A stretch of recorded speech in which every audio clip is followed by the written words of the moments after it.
I can formally start. Welcome, everybody. Name's Patrick. Run the marketing department here at Art Storefronts. Been doing that going on 6 years and change now. So that means I've been spending 6 years and change trying to figure out how to solve the problem that you guys are all trying to figure out how to solve, which is how do you grow a profitable art or photography business? In addition to that, been running essentially 3 of these sessions a week for, I don't know, a year and change, as well as additional sessions internally with our customers who are all artists and photographers. I bring that up to say I don't think it's hyperbole to say I talk to more artists and photographers in a week in, week out basis than probably just about any person on the planet. You couple that with the fact that at Art Storefronts, we have 5,800 customers now or so, and I get to look at all their data. There's a whole bunch, and this is what is just so fascinating about the entire thing is like you run around out there on the interwebs. And it doesn't matter if there are people up on stage giving a presentation, or if there's somebody that just wrote a book, or if there's somebody that's in a Facebook group or in a forum or writing a blog post or hosting a podcast, and they're talking about this and that and what's working and everything else. That's all well and good, but you don't ever get to see their data, do you? You don't ever get to see who's actually selling the most originals, who's selling the highest price originals, who's selling the most commissions, who's selling the most prints, who's selling the most metal prints, paper prints, acrylic prints, who's the best at order bumps and upsells, and who has the highest AOV, and who discounts the heaviest and what that looks like. Who's the best at Instagram? Who's the best at Facebook? Why? How much traffic are they driving? How much of that traffic is converting? What percentage of that traffic is converting new visitors versus returning visitors? All of those various different things. And it's funny because we were having this conversation internally the other day, and it's essentially like everyone out there in art and photography land are talking about how much money they have in the bank, right? And then you're the banker and you can look at the accounts, right? It's like the point is I can call BS very, very quickly and easily on a whole lot of things that a lot of people are saying, right? I can tell you a whole lot of people are up on stage and have not sold barely a damn thing all year long. I have the data on what does sell. I think that's important. Why do I bring that up? Not to be hyperbolic or braggadocio or anything else. Regardless, if you guys ever become customers of this business, Art Storefronts, or ever choose to do business with Art Storefronts, I want you leaving this call today with some actionable insight and intel. I want you to understand if I'm a little pushy and to the point, it's because I've got the data and I see these things so often and I hear the same thing over and over and over again, so I can be a little pushy. Apologies for that. I'm working on it. But I want you to get value out of this thing. I want you to leave with, honestly, some action steps that you can put into place today that's gonna get you one step closer to your dream, okay? That's putting you on a forward path instead of just talking about an art career or a photography career, or just talking about starting, or just talking about selling, or just talking about working on your marketing, which I see week in, week out, incessantly. So let's talk about the agenda for today. One, I'm gonna go over a little presentation. The presentation, there's in this box, there's everything that Art Storefronts does. Boxes get a little bit bigger, so I'm gonna make it like that. On top of it are a series of premises or first principles or an understanding of the market and things like the business model. And you have to sort of agree with those first, because if you don't agree with those first, there's a whole, you can go back to doing whatever you're doing. You can decide your way's better. I'm not saying ours is the only way, but everything that we do as a business, everything that we teach, everything that we advise our customers to do, all relies sort of on these first principles, this first way of analyzing the market. Call them premises. You can call them whatever you like. And so I have this concept that I stole from, anyway, let me finish the agenda. Going to start with this presentation. During the course of this presentation, there is in Zoom a chat box. You can throw whatever you want in there as things are rolling along. My team's in there. They can answer questions. You can do what you like there. After the presentation, going to open it up to Q&A, and we'll get into it in the Q&A. And trying to think what else. If you're one of the ones that is watching on Facebook or Instagram, shout out to you too, Rachel. Miss you too. Or Twitter or YouTube, you can ask questions on there. I see those things. I will respond to those things in kind. And then also, if something in the presentation triggers a question, and you want to get it out of your head so you don't have to think about it, you can just throw that in the chat, and then once we get into the Q&A on the other side, we'll open it up. But let's get back to my pyramid. So I stole this concept, and I call this thing, I have to get to my little webpage here, bear with me. I call this thing the art selling pyramid. Okay, it's the path to a successful art business in 2021 and beyond. I sort of borrowed this from Maslow's hierarchy of needs, and his pyramid concept is you got to sort the bottom blocks before you get to the top blocks, right? What are the bottom blocks in Maslow's case? Their physiological, eating and sleeping. Everyone's got to do that every single solitary day. Once you've taken care of that, then you can worry about safety and love and belonging and esteem and self-actualization, becoming a great person, all that jazz. Wonderful. I love it. So let's talk about the art selling pyramid, okay? The bottom block is attention. Every single solitary person on this call, every one of you to a human, needs more attention. Oh, I did something wrong with the mutes there. Hold on. Sorry. I could just hear something in my ear. Was driving me nuts. Every single solitary one of you needs attention, okay? You need more attention. It is, stated another way, it's a currency of the land. With attention, you can do anything. Without it, you're not in the game. And just like in Maslow's, it is a quotidian need. Every day we need to eat. Every day we need to sleep. So too is the case with attention. Every day, you artists, you photographers need to be getting more attention, more eyeballs on your art and photography. Attention comes in a couple of different formats. It comes in the owned varietal and it comes in the rented varietal. In the owned varietal, you control it. In the rented varietal, you don't control it. What is the owned varietal? Email addresses, best case in today's day and age. Snail mail addresses to a certain extent. Maybe you're sending Christmas cards and the like. Phone numbers if you're doing text marketing, but those are the things that can't be taken away from you. What can be taken away from you, where you don't control the rules, where the rules can change at any point in time, is the rented attention. Facebook fans, Instagram followers, YouTube subscribers, anything else in any digital following, any network that you're on. All of that is rented because you don't own it. You don't control the rules. You don't control the platforms. It's still very important. All year long, we attempt to move as much of the rented as we can into owned, but attention is the currency of the land. And I would love to sit on this call and tell any one of you, and this goes for pretty much all creators too. You know, I lump all creators in on this one, but sadly, in today's day and age, the best creation, the best art, the best photography doesn't win. Sadly, it is not a meritocracy on the level of talent you have producing what you produce. It is a meritocracy on how good you are at getting attention. Wrong way. Attention. It reverses the camera, so it screws up my fingers. I can't think backwards. It is a meritocracy on how good you are at getting attention in your marketing. Full stop. The ones that win understand this pyramid. That's it. And, you know, stated yet another way, take it out of our world a little bit and give it some context. If I was going to ask all of you guys a question, who are the most powerful women in the world? Some of the most powerful women in the world. How would you answer that question, right? Goes all over the place. Do you know who it actually is? It's Kardashians. The Kardashians. We can all argue how they got the attention, but those gals understand the currency of the land, okay?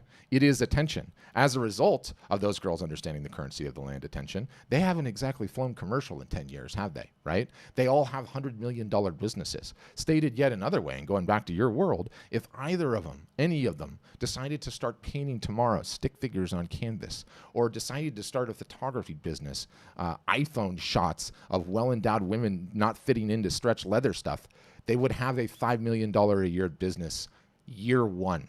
Year one. Is that fair? No, it's not. But guess what? Those are the rules. These gals understand attention is the currency of the land, okay?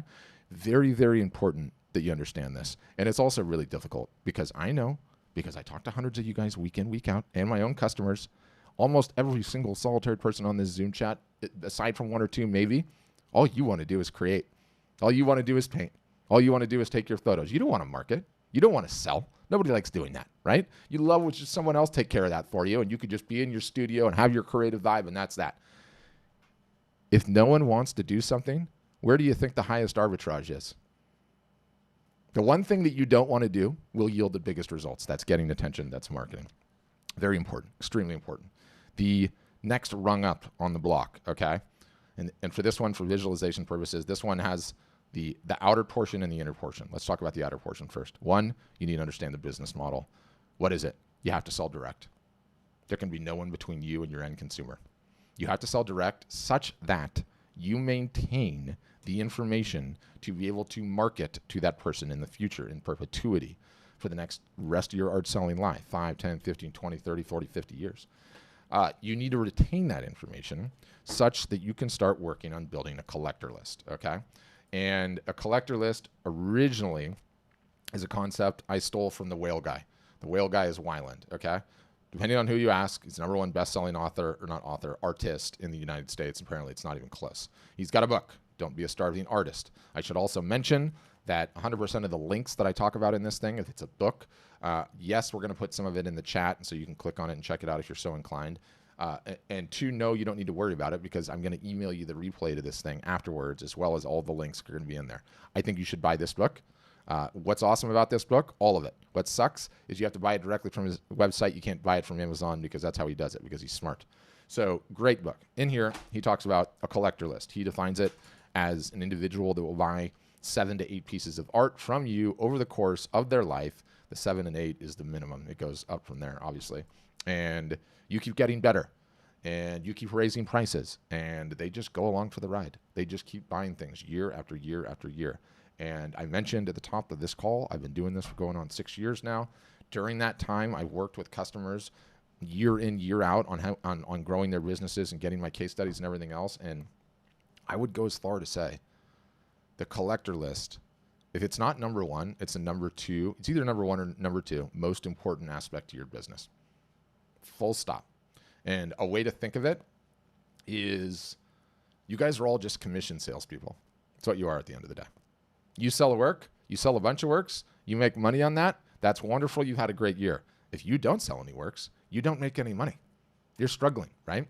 And so you're essentially just a salesperson that's paid on commission. Well, when you have a collector list, okay, and we can get through the various different iterations about what this starts out looking like and where it goes to. But once you have a collector list, you start to earn a base salary. You start to earn a base salary just for creating, for not even leaving your studio, for just getting out of bed in the morning. And it starts out small. It's 10 grand a year, 20 grand a year, 30 grand a year, and it grows 50, 60, 70, 80. Let's talk about some maths, give it some teeth. You release a new series, and we're going to keep the math simple. And let's say it has 10 pieces. You're going to release it to the public on your webpage on a Wednesday. On a Monday, you email your collector list, and your collectors buy up some portion of the new series before the public even gets a crack at it.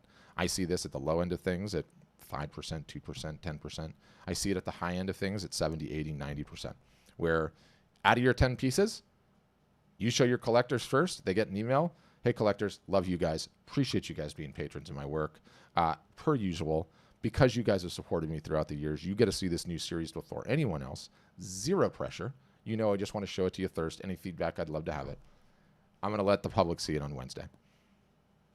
90% of the collection is sold. Boom, done. The collector list wanted it. You have one piece left to show the public.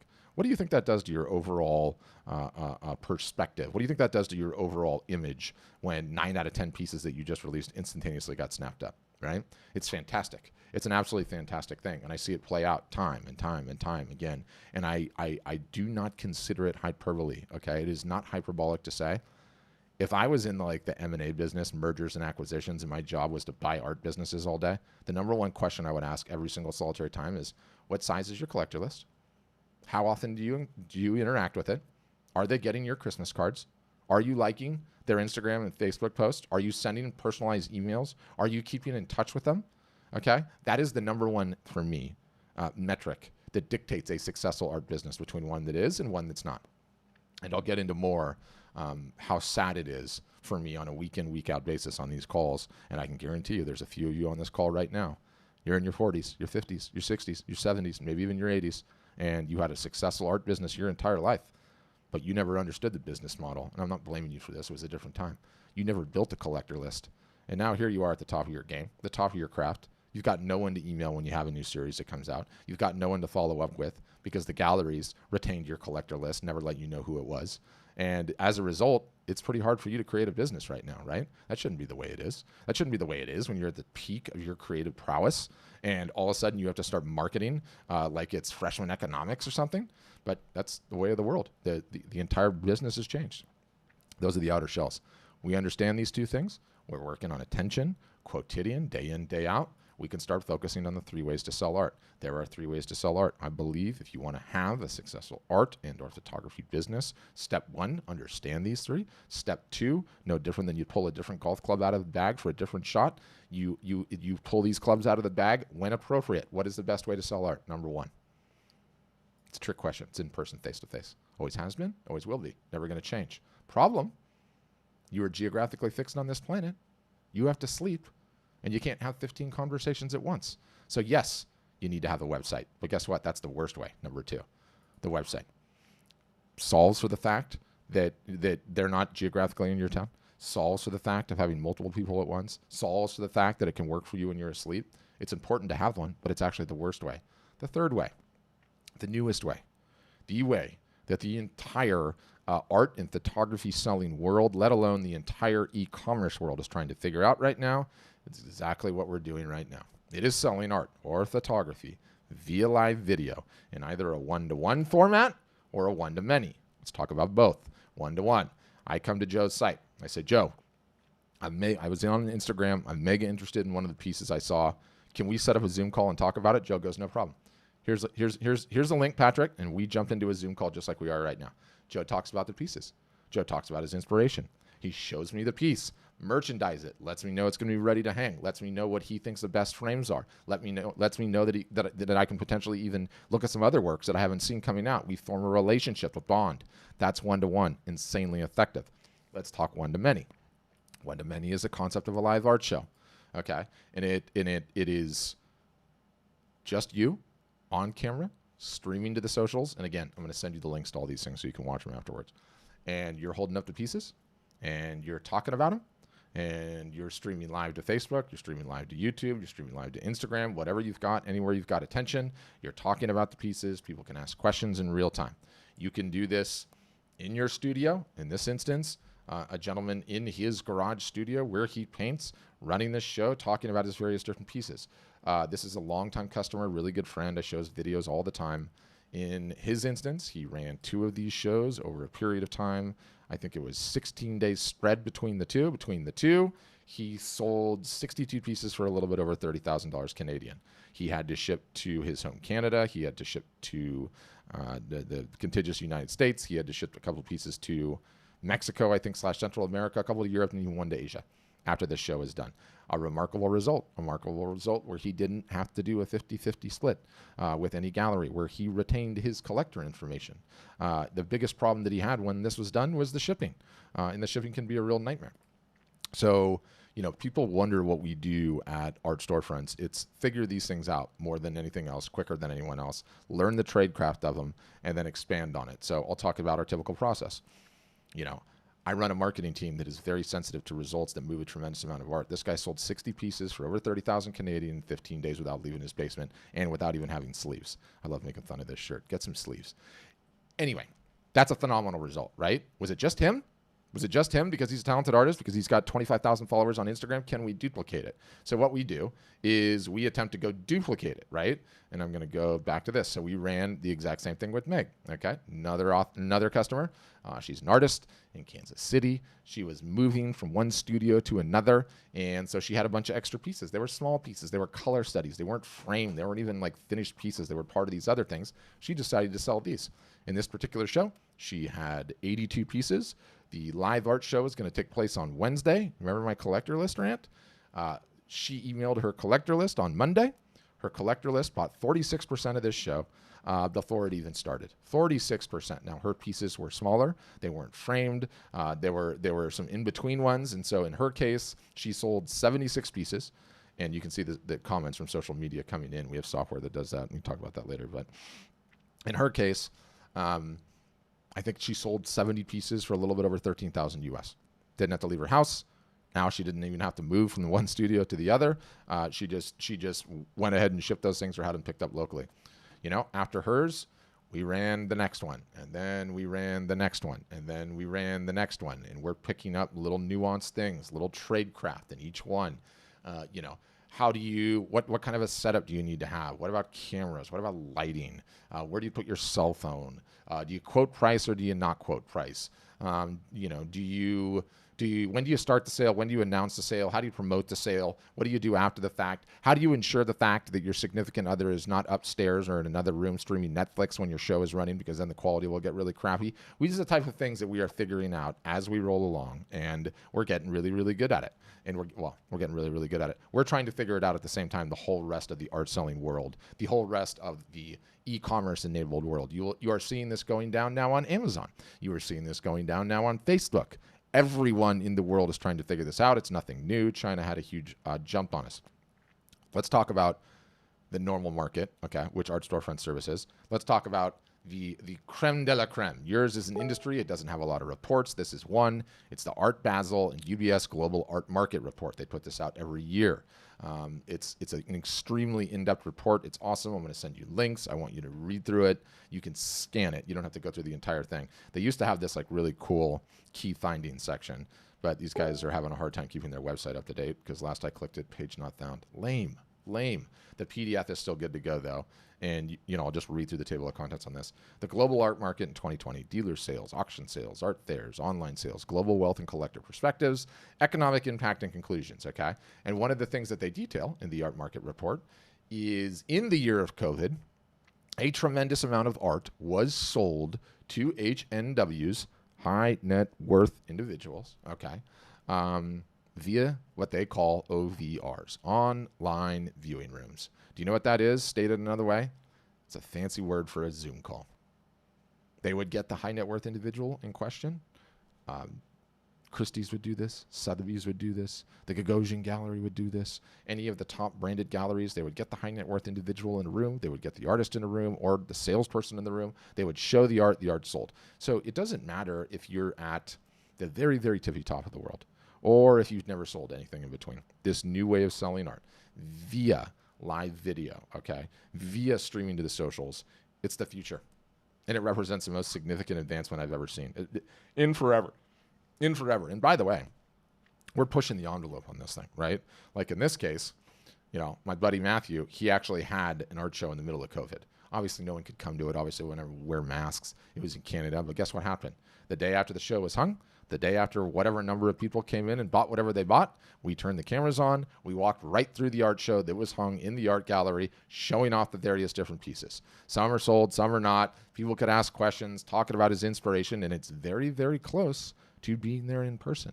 What is the best way to sell art? It's in person, face to face. What's the next best way? It's this. And it is straight up the future. It is 100% the future of how things are being sold.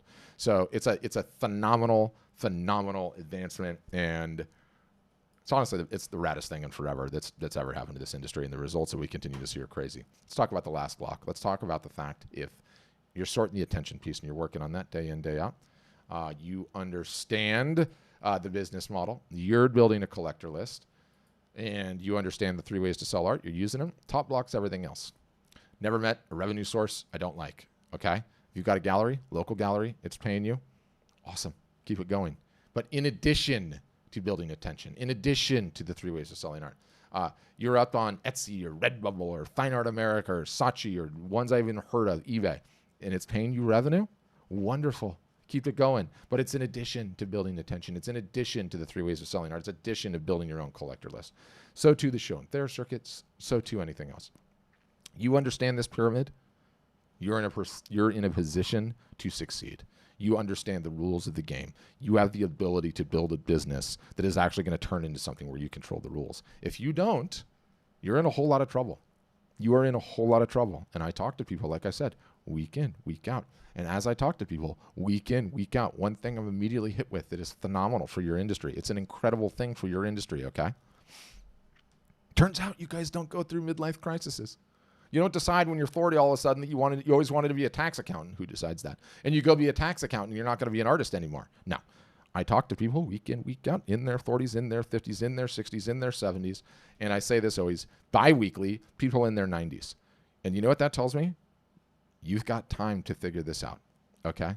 You're going to be an artist, a creative for the rest of your life. You're going to be attempting to sell your work for the rest of your life. You have years to figure this out. So if you're one of the ones, sadly, that didn't understand the business model, that didn't understand the pyramid, you're sitting here coming in here today saying, Patrick, I have no social following, I have no email list, but I want to build a successful business. You likely have, at a minimum, 10, 20, 30, 40, potentially 50, 60, 70 years left of selling art. So guess what? Is the first year of your life understanding that you understand the business model that you have to start marketing, is it going to be easy? No, it's going to suck. Learning to market sucks. You're going to be pulling your hair out of your head, okay? But guess what?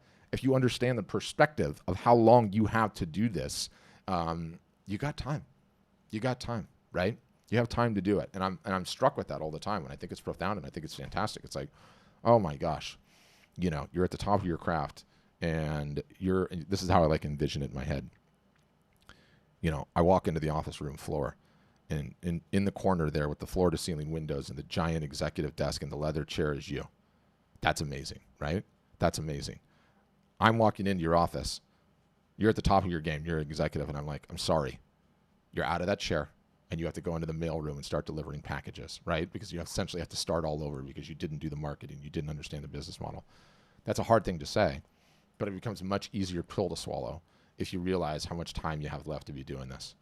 About how much time you have left to be doing this. And, Juan's on this call. I was telling Juan, like, we have a customer where her father was an incredibly successful artist. And when they signed up, he was still alive. He's since passed. And guess what that business is doing now? Rolling along. His daughter's running it. Still making sales. Still going. Still trading on his name. Now, he's a little bit famous and he understood his marketing, did some things incredibly well, and has books and the Wikipedia page and all the rest of it. But he also left her a business that she's still running and is still providing income. So there's even more reason, my point is, to build it up, to build a name for yourself and get going. So that is my rant. I think that pyramid is critically important. I think, you absolutely have to understand it. If you don't, you're going into a knife fight with one arm tied behind your back, and that's just truth. I believe that this particular industry is having its taxi cab Uber moment. It's having its Netflix Blockbuster moment, Blockbuster Netflix moment, right? It is getting disrupted. We are coming out of COVID. Half the galleries that were open are closed. You don't need them anymore anyway. All the marketplaces are so crowded out because everybody just wants to take the easy way out. I'm just going to upload all my images everywhere and not do anything, and that's going to grow me a huge business. When has that ever worked, right? Let's do that for workouts. I'm not going to work out and not change my diet and sit at a machine that shakes a rubber band on my stomach and I'm going to be ripped, right? Like, it doesn't work that way. You have to do the work, right? And essentially that's what we do. We teach how to do all those things. But that's it. I'm done with my rant. Going to open it up for Q&A. Let's talk about how you can do that. A couple of different ways. One, if your camera's on and you want to do the old school hand raise, I love that. I'll see that. Myself and my team will see it. We'll put you in the queue. Otherwise, at the bottom of the Zoom bar, there's a reactions. There's a reactions button, and that allows you to raise your hand, and you can do that digitally. And then I know that you're in the queue, and I'll know right where you've got a question, and I'll call on you and mute you and all that. If you don't want to turn your camera on, you don't have to turn your camera on. I hate being on video. I totally understand that. So you can ask your question just via audio. You can, of course, throw them in the chat, no problem. And then again, if you're one of the ones on the socials leaving comments, Michael, I see this. You need to do this. Yes, everyone needs to do this. The pyramid is the ball game, straight up.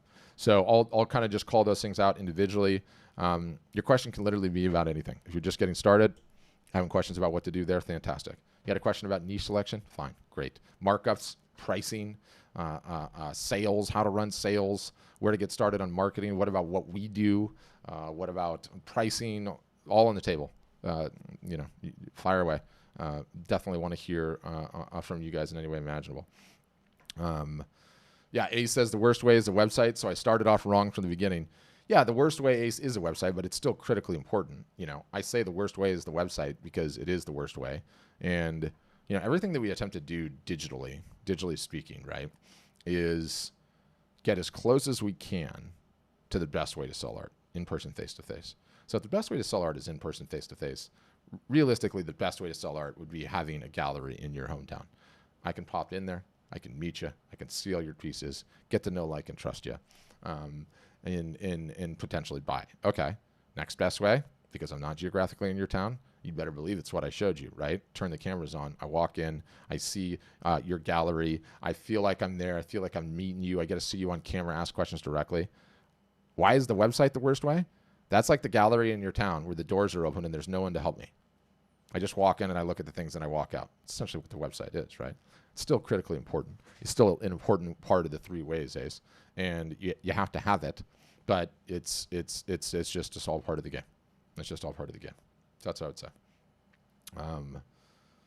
All right. How do you turn a donated piece of art into an email or collector list? I donate to a lot of causes. How do you turn a donated piece of art? Oh, I see, Leslie. Yeah, we have some charity playbooks of the best way to sort of collaborate on a charity giveaway, but we don't publish them because marketers ruin everything, and marketing is fundamentally about finding a new great way to do things. The minute you find out is the best it'll ever work, and then it works worse and worse and worse every day. So we have some charity things that we think are pretty creative, but we don't teach anyone how to do it. We teach our customers, I should say. And I don't mean to be cagey about that, but that's just how it goes. That's what we do. But what else, guys? Questions? Someone? Anyone? Or I'm going to start going on offense. You don't want me going on offense, Walter? All right, Joe's got one. You don't want me coming on? Did you unmute me? Yeah. I got you. Question about your pricing and stuff. Yep. If I understand correctly, your services can range from that initial. Hold on. I had your audio and I lost you. And your mic is still... Talk again. Let me see if I can hear you. Again? That's so weird. It went out and it came back in. You're good. Still not there? No, I got you now. You got me now. Can you tell me the difference? Your pricing can start at about $1,000, but then go up to more than $2,000. What are the different services that happen at different price points? Yeah. So, and I should just use this as a way to like tee into pricing. So I'll tell you, but let me go a roundabout way to doing it. We realized as a business, art storefronts, that a website's not enough. No one on this call has a website problem, meaning you can move your website wherever, today, tomorrow, the next day. It's not going to fundamentally change your business because all of you guys have an attention and a marketing problem. So we realized that we can continue just to sell websites and likely go out of business, or we can try to figure out how to create successful customers and then actually have the business. And so how do we go about solving that? We teach you to market all year long, right? And I can go, this is why we do the demo process, because there's so many bells and whistles, but I'm just going to go at it on a high level because it's foundational. So we have a calendar, tells you what to do 365 days a year. It's chopped up between beginner, intermediate, and advanced. You start at beginner, you move to advanced, you know what to do all year long. Not only do you know what to do, everyone's doing it all at the same time. So you're going through this with a group of your peers. It's number one. On the calendar, there are going to be things, run a live art show. Like I showed you, there's going to be a post on Facebook, post on Instagram. There's going to be start a sale, end a sale. There are playbooks, okay, which is the digital education, do it yourself, step by step. Here's how to run a live art show. Here's all the things you do, step by step, screenshots, videos, all of that. So there's the whole digital education piece, okay. In addition to that, there are classes twice a week, Tuesdays, Thursdays. We split the customer base. If you've yet to sell $2,000 on your website, you're in one session. If you sold over $2,000 directly on your website, you're in the next session. If you're at a much, much higher revenue threshold, you're in the advanced session. We don't publish that.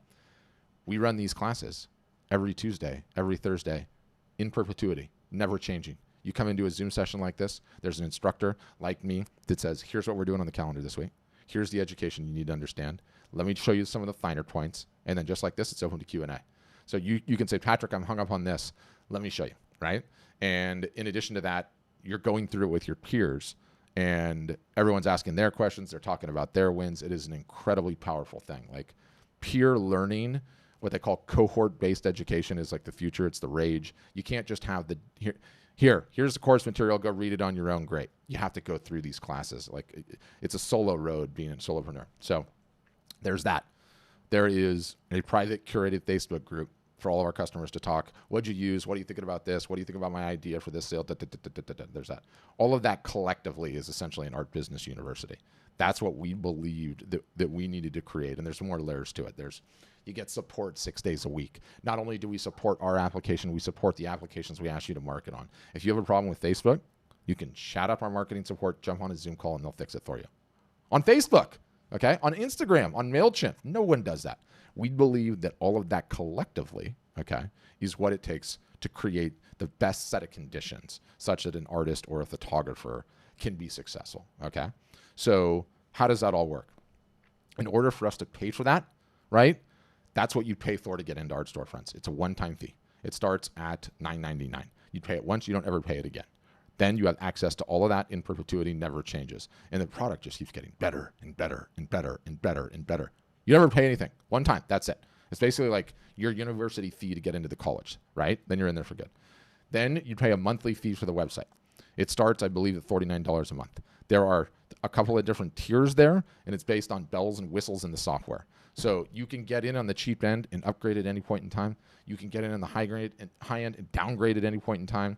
They do like packages, like 1 year, 3 year, 5 year deals, and everything in between. Normally I have somebody from the outreach team on here to be able to explain it, but we're slammed right now, so that can't happen. So it's why we do the demo process. But the larger point where you're going, well, like, well, which one should I get, right? Like, can I just start on one and then get in? Yes, you can. The most important thing, the biggest problem you have is marketing, right?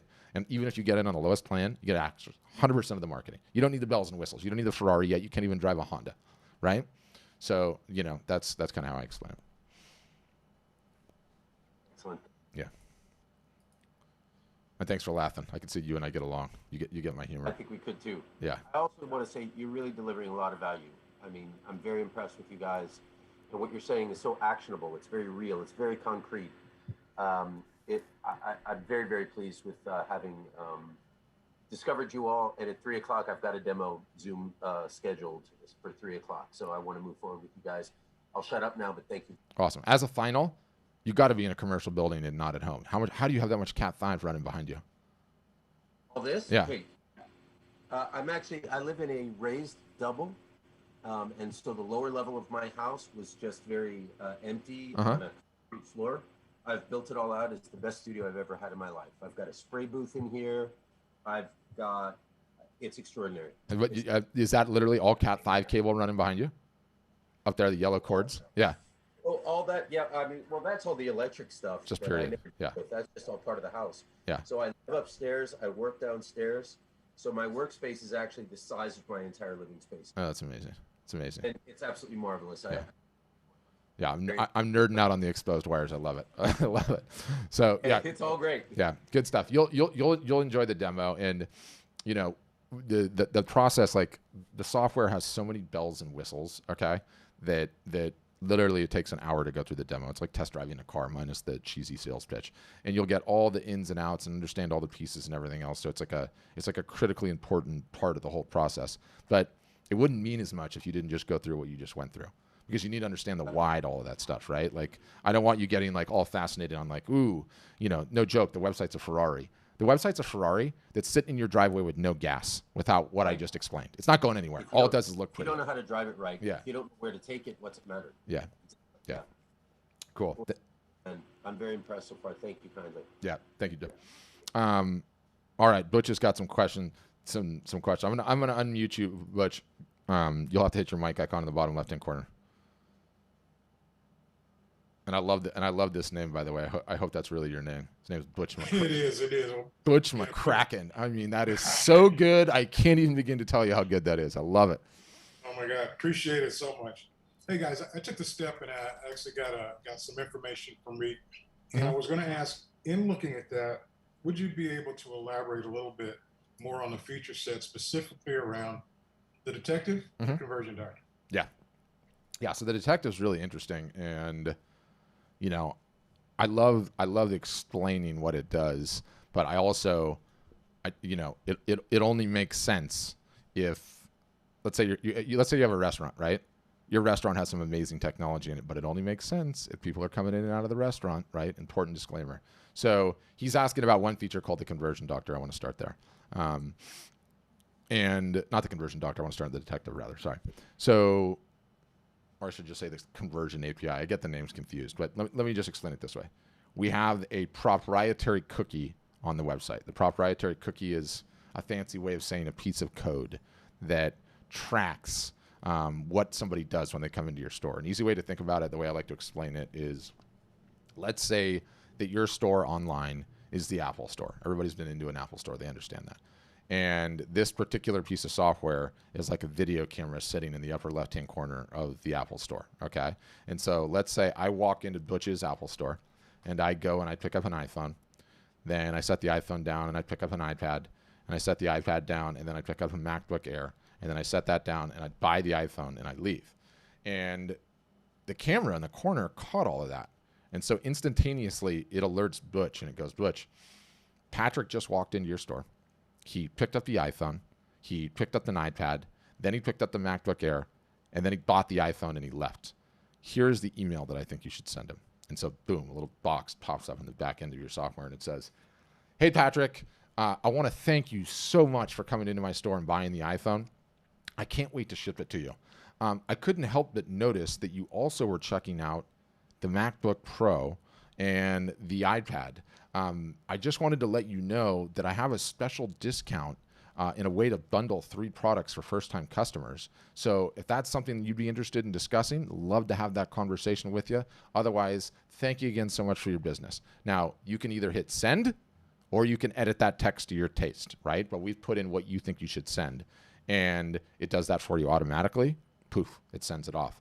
And, you know, while that sounds awesome and that sounds amazing in a one-off, what's really incredible is when you're running a big marketing effort and you're driving a ton of people to your site and you know exactly what people looked at one piece, what pieces, and the sale ends, and then you go to work and you go and contact all the people that bought and then had looked at different pieces, and then you go and contact all the people that left a couple of things in their cart and bounced. And it's not perfect, right? Unless they sign up or you have their email, it doesn't know who it is. It doesn't tie it to an email, something that you can contact. But what else is cool about it is, let's say I go to Butch's store and I look at all those things and I put them in my cart, but I don't check out and I don't give them my email. Then a month later, I come back and I give them my email. It'll tie the two of them together. And then so you know. So that's what like, I get confused. Is that the conversion doctor or the detective? I believe that's the detective. And the conversion doctor is just, it's helping you with conversion rates. It's just a fancy dashboard for analytics and stats. But they're both really helpful. You still there, Butch? Did you mute again? I can't tell. Oh yeah, you muted again. I'll unmute you again. All right, he said thank you. Yes, I'm saying that is phenomenal. Thank you. I just popped it in the chat. Cool. That's ideally what I needed to know. I appreciate it, Patrick. Yeah, no problem, Butch, and I love that name. Not hyperbole. Yeah, Butch McCracken. I mean, it just sounds like a Hollywood character, right? Like, I mean, it's just like that. It just does. It does. Great name. Great name. So yeah. All right. Thanks, Butch. Other questions, guys? Did I miss? Great question from Eileen. Where's Eileen? Oh yeah, I'm gonna unmute you, Eileen, so we can talk about it. You'll have to hit the mic icon bottom left. I'm unmuted. Yeah, I got you. Okay, so you were asking, aside from the obvious Facebook and Instagram, where would you suggest getting eyeballs? Yeah, we have like a whole... You're focusing on daily, getting out there daily. So where else would you go is really my question. Yeah, it's less about where else would you go, and it's more about the question like, what are the highest ROI areas to go, right? Return on investment. So, you know, if you're going to spend an hour on Facebook and Instagram and YouTube and SEO and postcard marketing and doing a local fair and show, which one is going to yield you the most attention? That's a thing that we solve for all the time. As of right now, Facebook and Instagram are both high value areas, but everyone sort of has like different situational things that are unique to them that are better. Some people live in, you know, on really, really busy streets, and they can set something out in front of their house and people can walk by all day and they can drop business cards into a fishbowl and have conversations. And that's 10 times as valuable as Facebook or Instagram, right? So like, I think, you know, there could be two parts of this question, but what I would say is, you know, some people have access to great local fairs and shows. Some people have a friend that has 6 restaurants, and so we put all the art up in there, and we teach you how to best capture leads from that. Right? It's less about the individual sites than it is about understanding the basic fundamentals of marketing, how to capture leads, how to incentivize the leads to come back, how to leverage various different getaways, the charity playbook that I was talking about earlier. It's a combination of all of those things that essentially constitute like the basic marketing muscles you need to grow a business. Once you have those, it's more about those than the individual platforms. But do you ask that question as someone that says, I don't want anything to do with Facebook or Instagram, or you just don't like it, or where are you on that scale? I just don't know where else to go. I mean, I post on Instagram and Facebook, but you're saying you do something every day. So I post on Facebook or Instagram every day, but that doesn't sound like enough. No, it's definitely not enough. You know, it's just because you're playing guitar doesn't mean you're playing guitar correctly, right? We have to teach you the proper tunes, and that's a lot of what we do. You know, how do you post? How do you make sure that one post dovetails with another post, dovetails with the email? Okay, well, that's called omni-channel marketing. How does that work? What features do you need to be using? What features can you ignore? What's the balance between what you regularly post and what you should be posting? But give me, I'm gonna give you a little, love, Eileen. What's your Instagram handle? Covington Eileen. Covington. I'm not gonna sing it. Eileen. You're not going to sing it? I'm not going to sing it. Okay, good. No, don't you? Do you know what I would be singing? Come on, Eileen. God. Not going to sing it, okay? Thank you. All right, let's see. So 209 followers. Okay. You know, the first thing that I see you doing now, you start, how long have you been doing this? Let's see. You've been at it a while. Not very long, but. Yeah, not very long. You can post a bunch of these, and I like seeing the images. What I like seeing more are real people holding the real thing, because that's a real product that goes on a real wall rather than a 2D image, right? Like a lot of times the number one thing that people break is they just show 2D image after 2D image after 2D image. So I love that you have people showing the actual product. That is absolutely fantastic. I would like to see more of you dispersed in here. Perfect example, right? Like, here you are at the pyramids. You're a human. You like traveling. Now I feel like I know something. By the way, I've been to the pyramids too. This is something that we can now talk about, right? Like the food was terrible in Egypt, didn't you think, right? Like, we can start having those type of bonding experiences. So I think that's a good balance. But mostly, like, you just gotten started, right? And you haven't been at it for very long. And you're like, where the hell are my results? Well, guess what? First year sucks, Eileen. It's hard. It's really hard, okay? You don't expect to get a lot of results. Your biggest issue is you need to do so consistently. Now, are there some tips and are there some tricks that we can be teaching you along the way? Yes, I love that you have a studio tour on here, so you're not scared of video. You're doing this already. This is great. This is where the magic happens, she says. I love it, Eileen. So that's great, right? You just don't have enough of it. You haven't been at it long enough. I mean, that's just straight up, right? I know that's a hard thing to hear. Nobody wants to hear that, but you've got hashtags going on. This is, in all honesty, better than I would have expected. We could do a little bit something more here with the link in the bio, but you've got a website. That's a step in the right direction. We can talk some more about that, but I don't necessarily think you're breaking a lot of the rules. So this isn't a business page. This is a personal page, or is this a business page? EileenCovington.com is a business page. Yeah. Oh, it's my art website. Okay, good. Yeah, you just need to stay at it consistently. Obviously, there's a bunch of tricks that we would teach you to do sort of along the way, but you're well, that's what I was really asking. What daily activity? And are you saying that they all build one on top of another? Oh, 100%. Yeah, 100%. It's called omni-channel marketing. And, you want to have the same message at the same time coordinated in all the various different channels. It's like a critically important thing.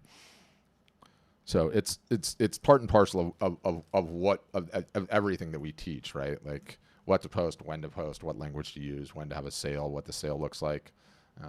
Okay. And then you just need to do it consistently. That's literally it. But that's the hard part. Oh, it's an incredibly hard part. It's where everyone quits, right? Everyone quits. Yeah. Everyone quits all the time. Everyone markets for a little while. You were probably close to that point, right? Where you're like, because I could hear it in your voice a little bit, like, oh man, I mean, I just keep posting all the time, and I'm just not getting any action, right? And it's like everyone quits right before the good stuff starts happening, and it takes time. It takes time. That's why I keep saying the first year sucks. First year totally sucks. But what happens is towards the end of the first year. And I use the first year loosely because I like everyone to get through at least one Q4. More art is sold in Q4 than any other point in time of the year. That means Black Friday, Cyber Monday, Christmas, all that. So once you've been through one of those, what ends up happening, Eileen, at the very end of it is you start getting some action. You start getting a couple of sales. You get some people asking about pricing, and you feel like you got some momentum. And what that does is that fills up the emotional reservoir that this entire thing runs on, right? You have to get those wins in there to keep you going, but it helps when you're going through this with your peers, right? With a group of people that are trying to do the same thing that you are. Otherwise, you're just in a vacuum operating as a solopreneur, which is hard. Exactly. Yeah. Okay. Well, thank you. Yeah. Awesome. Yeah, it's my pleasure. You should definitely kick the tires on a demo, though, Eileen. We can certainly help you. No question. And I just want to show Butch this. Rachel is saying, where is it? Butch McCracken is definitely a movie star. So I'm not the only one that thinks that. A signed piece by Butch McCracken's got to be the real deal. So that's what I'd say. What else, guys? Questions? Can be about anything. I gotta figure out how to hide non-video participants on this. Let me go gallery. I can't figure it out. I gotta get into the settings. Juan, will you remind me to figure out how to hide non-video participants or whatever after the fact? Nothing? No questions? Bill, you're going to just sit through an entire another session? No questions and listen to that? I love it. He's like, maybe I've got one. Okay, Walter's got one. Juan's telling me Walter. There you are, Walter. All right. You'll need to unmute, Walter. Unmute first. Gotcha. I'm not an artist. I'm trying to start a media influencer page where we are going to sell art on that page. Mm-hmm. Would you guys be interested in partnering with us? Meaning we are selling art in order to make a social, to aid us in our social cause effort, which is ending the war on drugs. Mm-hmm. I'm the face of the Nat Turner revolution, and that's our goal. But part of that, of us achieving that goal, is to educate people through art forms, kind of like, well, exactly like what Billie Holiday did with Strange Fruit in music. We're gonna be selling music. Mm-hmm. We want to sell paintings. We want to sell statues mm-hmm. of Nat Turner.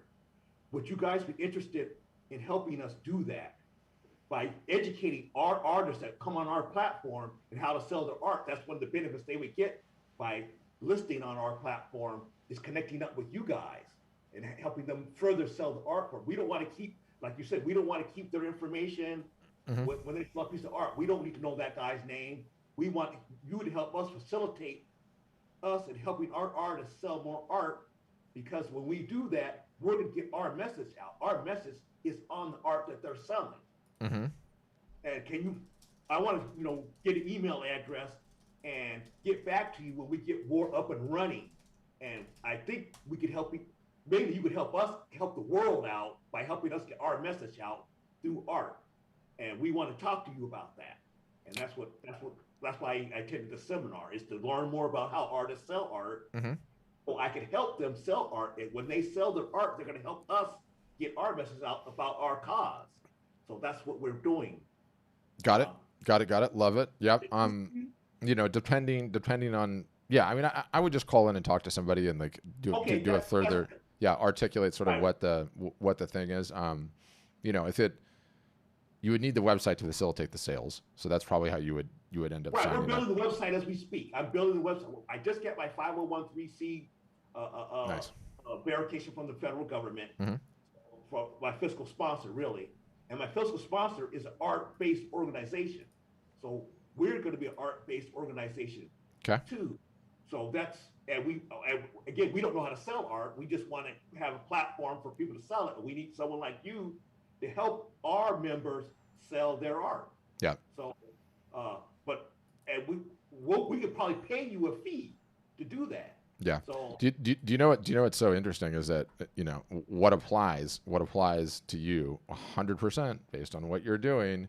Where is it? Where do my little window go? This is just as important for you as it is for anyone else. Exactly. I'm a marketing guy. Yeah. I understand exactly what you're talking about. Yeah. I'm a professional marketing person. Yeah. In fact, I got put in prison because I marketed marijuana too well. So that's my whole basis of it. Yeah. So I used to work for a large marketing organization, selling advertising and selling mm-hmm. ad space in a variety of magazines. So targeted marketing. Got it. So I understand marketing, but I don't understand art, but I do understand the power of art to send a message. So that's what we want to use, the power of art to send the message of the oppression caused by the war on drugs. And just for artists to sell the idea in their head of what oppression is. If a lot of artists have to deal with oppression in the world mm-hmm. because of creative people, and they feel the oppression of the world because they're very sensitive. So we want them to express their feelings. Especially we're going to have artists that are heroin addicts, artists that have been in prison, and artists that have lost loved ones to overdose, and we want them to put that in painting, in film, in photography, in sculptures to express that. And that way the world will understand the suffering that the war on drugs is causing. So we want to use art because that's what Billie Holiday and John Coltrane used to express the oppression caused by segregation and by racism. Yep. So that's why the name Nat Turner exists, to connect those two. Racism is what caused slavery, and what caused the war on drugs is based on racism too. So we want to use art to get that out there in film, song, painting. Yep. Full tactical. No, I totally get what you're trying to do. Okay. You guys see. Okay. Yeah. I just want to make sure it makes sense to you guys. I'll be in contact with you guys. I have your information. I'll be in contact with you. Yep. Wonderful. I mean, okay. And I'll use you. I'll just use you, Patrick, as I attended one of your seminars. That way, get the conversation going with your other people, so they know I kind of know a little bit about what you're doing. Wonderful. Yeah, that'll help. Yeah, I mean, what you're doing just from a marketing guy is wonderful for these people. I know marketing real well. You're telling the exact right thing. Yeah. It's just you know it too, Walter. I mean, it's just attention. Right. Attention is the currency of the land right now. That's just it. You call it attention. We call it branding or TOMA, top of mind awareness. Yeah. You call it attention, but it's the same thing. Same thing, yeah. Right. It's just you eyeballs. got to build top of mind awareness. Yeah. You got to build your brand, and that's what you're going to help us do that too. Yeah. Okay. Well, I'm done. I don't want to let other people talk. I know other people have ideas too. Wonderful. And I do. Butch McCracken. You have to admit that name is so good. That's I mean, that name. Yeah. Oh, it's so good. So good. Yeah. All right, Walter. Yeah, I got to check a lot of that too. Yeah. All right. Well, thank you for your time. Yeah. And I'll be in contact with you guys. If anybody out there, I think they have my email address. Any of you artists want to create artwork about oppression, we want to market it for you. Walter's your guy. Saying, you can't have too many channels to put your work on. We just want to be one of those channels. That's all. Wonderful. Thanks, Walter. Okay. You can. I would throw your email in the chat if you want people to contact you, because that's the only way. Yeah. It's down at the bottom. You'll find it. Okay. Yep. I got you, Bill. I got you. Don't worry. Go ahead.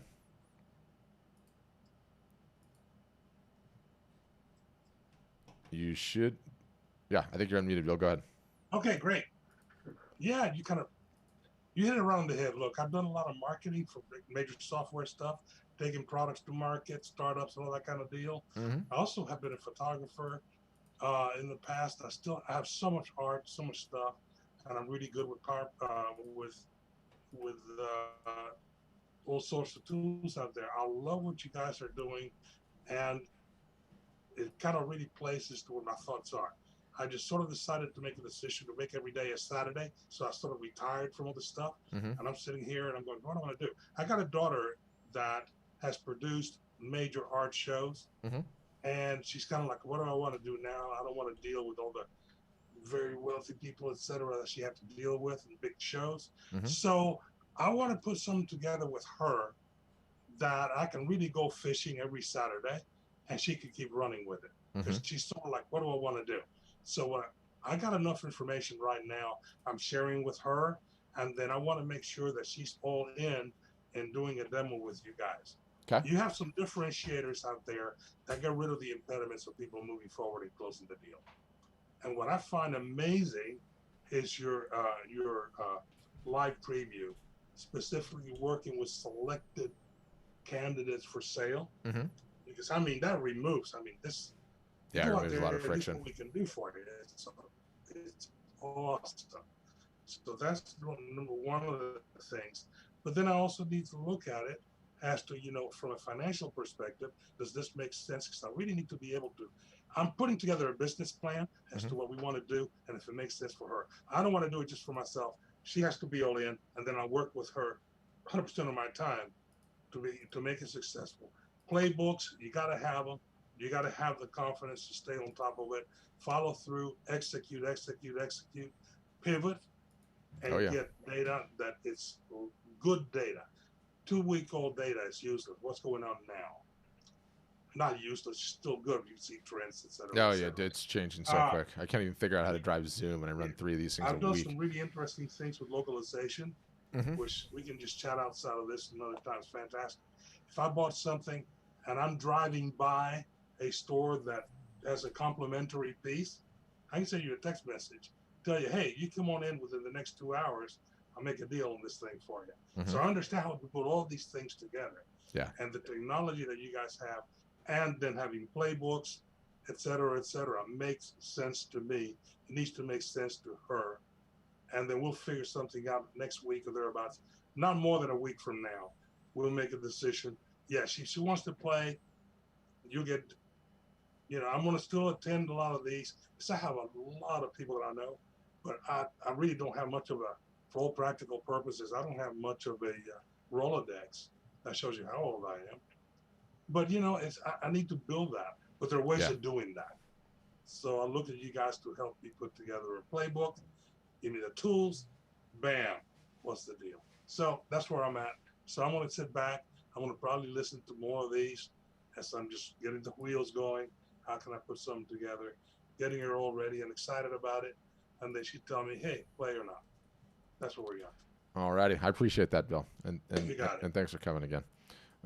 It's flattering in some ways because, you don't always want to give the same presentation every single solitary time. You want to mix it up a little bit, right? Especially for people that are coming again and again. But thank you for that.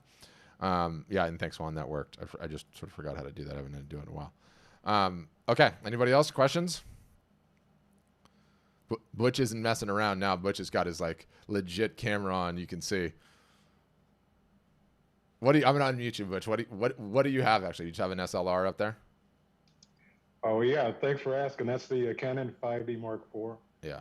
And I'm sporting the 85 1.2 lens on it. Yeah. Back in the zoom.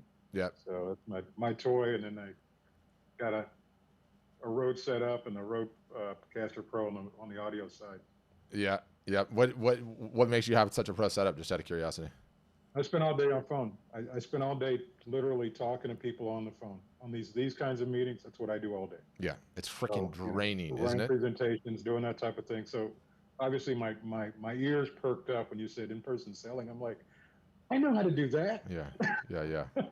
Yeah. And you've got the good gear. It's the future. But do you know what's amazing is you don't necessarily need the good gear to get the great results. No, not at all. Yeah. In fact, sometimes it's a hindrance.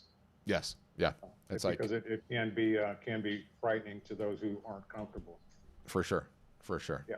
But there's nothing like good glass and depth of field, right? Look at Butch's picture. He's living up to the movie star name at this juncture with the camera. But yeah, I had to ask you. It's awesome. Looks good. Yeah. Thanks, Butch. Okay. Aside from Butch's amazing camera and his capture card and his mic setup. Oh, okay, Rick. I see it. I got you. Go ahead, Rick. Oh, hey, Patrick. How are you? Good. How you doing? I'm doing well. Hey, I'm a brand new artist. Okay. And I just finished my first legit painting. Okay. And I'm getting ready to sell it.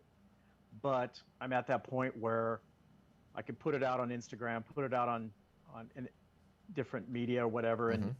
But I have no real starting point to refer people back to a legit website and the whole thing that you're offering. So I'm kind of at that moment right now where I need to begin something with a limited income and start somewhere. Otherwise, I'm just going to have to go out and just sell this piece as best I can. So that's kind of where I'm at.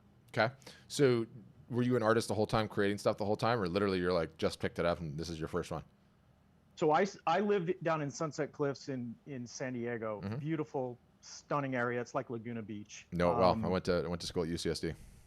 Okay, yeah. So I moved down here and wanted to paint for 25 years and found every piece of resistance I could to painting. Yeah. But wanted to do it, and finally I got to a point this year where I've practiced and tried and failed for a few years and took classes and stuff. And I finally this year got to a point where I said, I'm going to deconstruct painting to its absolute construction level. And I went through every step as slowly as possible. And I realized this is all about just construction. It's really not that hard. And I actually produced a legitimate painting, not as my first go around, but just what I would consider my first real painting, and I thought I did a fairly good job. Here, I'll give you a show. I'll give you a little quick show. So this is my first painting that I did, and it's just something that I want to begin selling and producing more art, and that's just kind of the deal. Yeah, I love it. I mean, ultimately, at the end of the day, like, you got to get the thing in front of eyeballs and you got to sell it, right? Being this is your very first one, couple options, right? We're kind of coming out of COVID now, so there are the various opportunities where, I mean, you could drive up to OB and try to get that thing into a show somewhere, right? Like, or a fair, or like a farmer's market booth or anything else. And I like those. Those are good. Those are good examples. You could also be like, grab this, right? I can't tell if I'm on camera or not. Grab this. You've got one. Go to the social site where you have the most followings and just be dead honest with me. Like, guys, I always wanted to paint. I started painting, trying to sell those paintings. Here's my first one. No reasonable offer refused. Make me an offer. You're on Zoom calls all day. Your background looks terrible. I need to dial you in. Here's a piece. Make me an offer and see what happens, right? Because, ultimately, like, especially for the people that get started, there's a tendency to ask all these questions like, I don't know if I have the right niche, or if my art's good enough, or what do you think of this, or all my friends tell me it's honest, or tell me it's awesome. Like, all of that is nonsense. Only thing that matters is someone gives you cash for it. If they do, you're on the right track, right? You've got it, right? Like, you're in the zone. So I would start trying to sell that baby straight up, right? Or if you are doing the plein air thing and you're setting up the easel and you're painting in that location, have that baby right next to you and say it's for sale. Make me an offer, right? See if you can sell it. If you can sell it, you're above the target and you're ready to go, right? And you want to remove as much friction from that process as possible to let you sell that directly. So, the phone, I love the phone. I love just turning it on, going live on Instagram and being like, what's up, guys? It's Rick, right? I always wanted to be an artist. Rich, sorry, I called you Rick. And here's the piece. Show it. Send me a DM here on Instagram. No reasonable offer refused. And see what happens, right? So you might be like, that thing is awesome. Here's what always happens in these situations. That thing is awesome. I love it, but I actually like the style more than I like the piece. This is the view that I actually really want done. Will you go do that one for me? I'll give you $500, right? Those are the types of things that happen from taking the shot. So you'll never know until you try. And no one can tell you. No one can tell you. No one on this call can tell you whether that's going to sell. Only the transaction will ever truly be able to tell you whether or not it sells. That's the ball game. That's what's awesome about it. That's what I would do.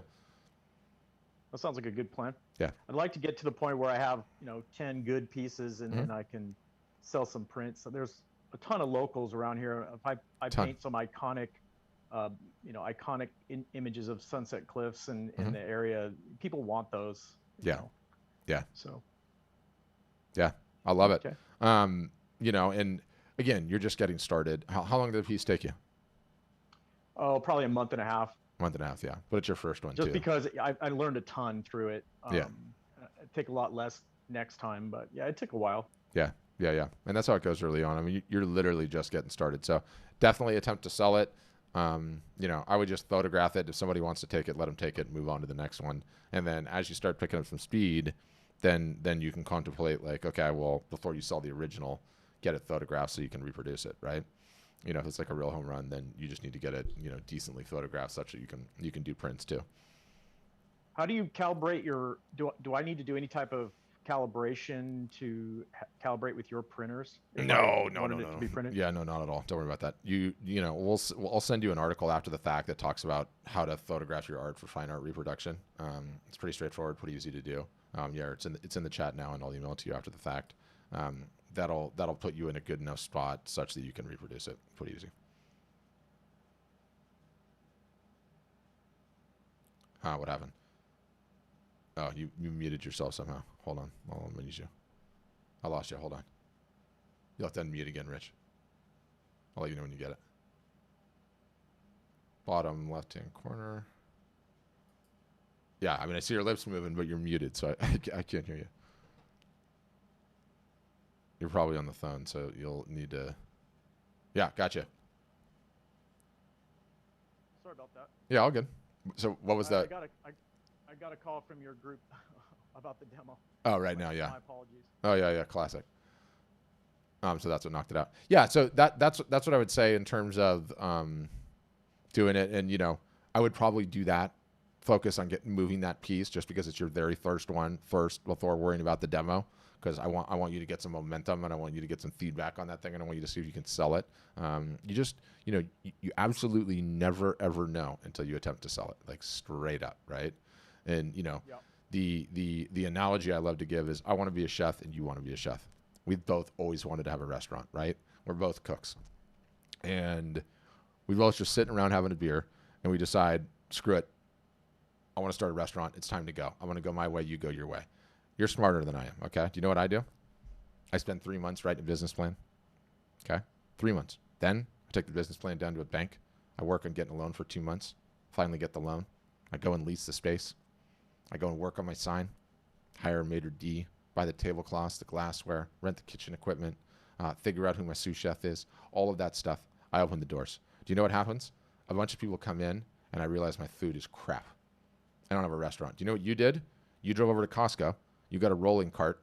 You put your tacos on it, rolled it into an office building unannounced one day, right about lunchtime. A bunch of people came up and were like, whoa, those things were good. Can you come back tomorrow? You're like, no problem. You push the cart back in tomorrow. Do you know what you have in your hands? A business. If you go start a restaurant, you're not going to fail, right? So don't put a bunch of BS and nonsense in there that's going to prevent you from getting that work to that end consumer. That end consumer is the only one that can tell you whether you got something on your hands. And they're either going to tell you a number of things. They're going to say, this is awesome.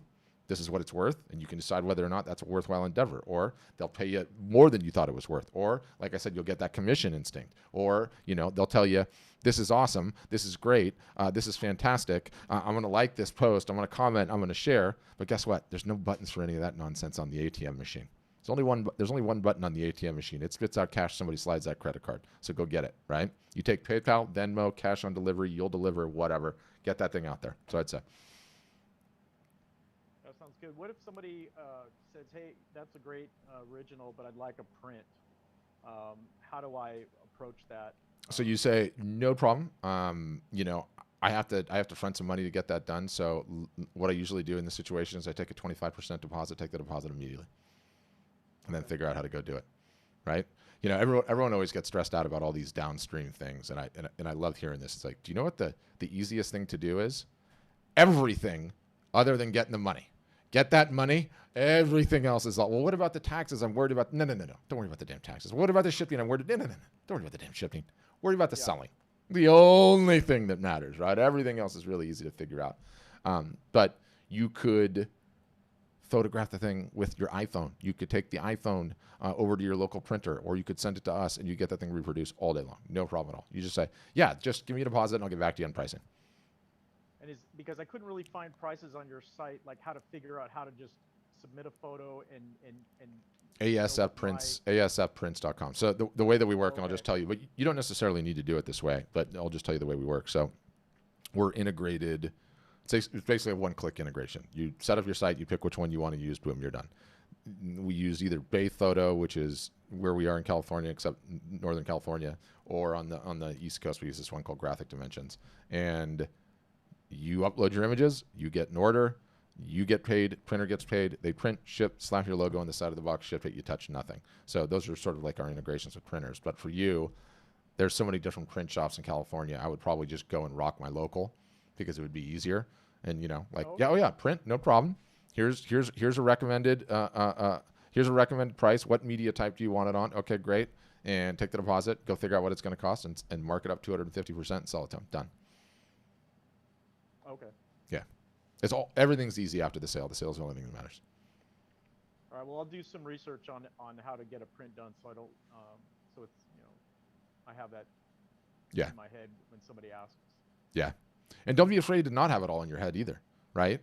That's why I say everyone likes to complicate things and stress out about it. Do not stress out about it in the slightest. It's like, hey, Rich, I'd really like a print of that, and you say, Patrick, that's awesome.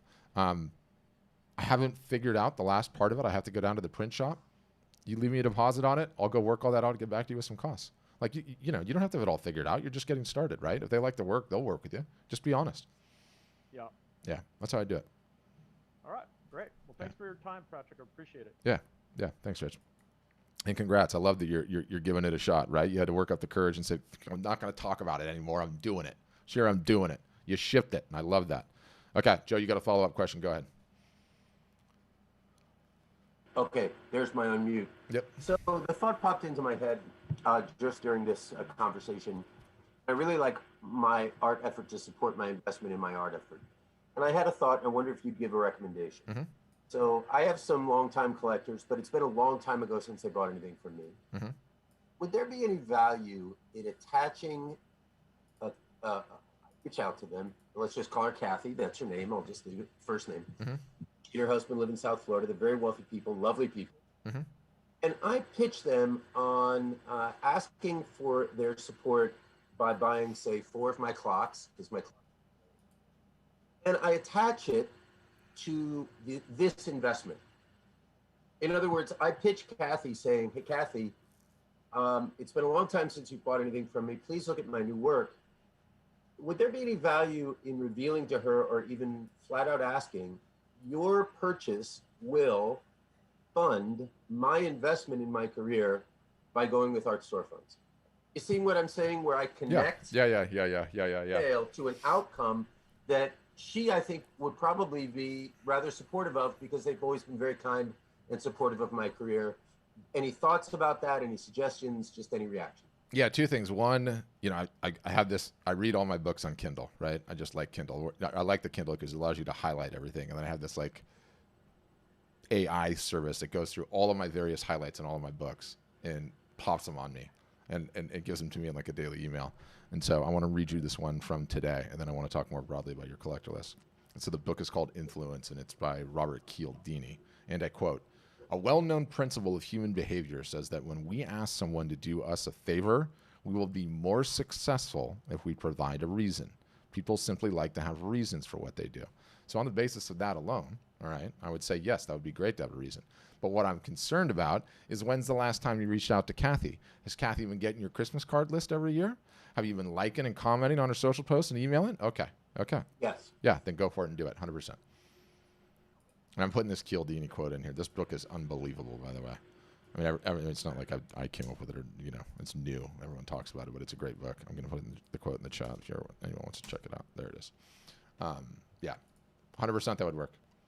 Right? Like, they're your patrons for a reason, right? Like, they like you, they want to support you. And if you say, hey, I've got this thing I'm thinking about, and, I'm attempting to drum up support for it, like, yeah, that could potentially work. 100%. I think it's a good idea. Yeah. Great. Thank you. Yeah. Thank you. All right. Yeah. Good session today. Enjoyed it. Any other follow-up questions, guys? Before we close it down? It's starting to get hot in Southern California, and the doggone key lights are like roasting my brain, which I don't know how you do these Zoom calls all day. One long one of like Q&A, and Zoom fatigue is real. It is real. It's harder when you're presenting the whole time and doing Q&A and you don't just passively listen, but yes, it still takes its toll. It takes its toll. All right, I'm going to send you guys the replay after the fact, all the links. There should be some good stuff in there. We are having a big summer sale. Thanks for posting that, April. To learn more about the demo, the test drive, all of that, you can do that. What I would say is, like, if you're in the consideration phase and you're just figuring out, don't worry about it. We're not going anywhere. Like, if you're in Rich's case, like, Rich needs to go sell that piece. But if you haven't seen all the bells and whistles of the software, the test drive is totally awesome. There's just a million different little features and this, that's, and the others in there that you wouldn't otherwise know. And, the outreach team spends time with you on a one-on-one, which is pretty cool. So totally worth getting. And, we don't do the pressure sale nonsense thing. Like, if you see that and you're like, look, I'm not ready, or please don't call me for a while, don't worry. They don't do the pressure thing at all. So it's worth seeing it. We're seeing a test drive in that part, in my estimation.